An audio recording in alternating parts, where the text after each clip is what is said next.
Rumaraga sa pagpapala ko sa atilan para sa ating pang-araw-araw na talata tayo ngayon nasa Exodus Kapitulo 23 sa versikulo 1 hanggang versikulo 10. Huwag kayong gagawa ng anumang pahayag na walang katotohanan.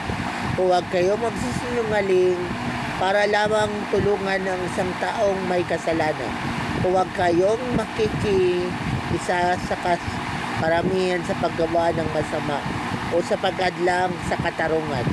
Ngunit huwag rin ninyong kikilingan ang mahihirap dahil lang sa kanilang kalagayan. So, mukha yatang napapanahon itong passage nito sa panahon natin ngayon. So, ito ay patungkol doon sa pagiging witness sa korte. So, in reality, yung mga witness or star witness, pwede silang magsinungaling para lang ma-cover up yung kanilang boss na mastermind. Siyempre, kung mastermind yung boss, tapos ginawa kong star witness para hindi mahuli yung boss mo, nagiging sacrificial na yung mga star witness.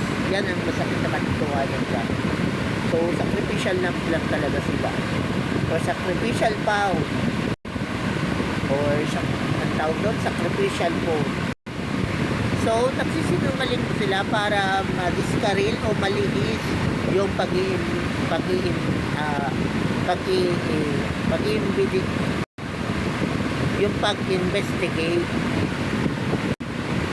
Tapos syempre, ipipinpoint nila yung ibang tao para lang malihis yung pag-imbestiga.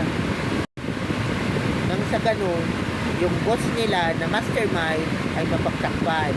Pero, asahan natin na, oo, pwede silang magsinungaling sa harapan ng tao, pero hindi sila magkapagsinungaling sa harapan ng Diyos.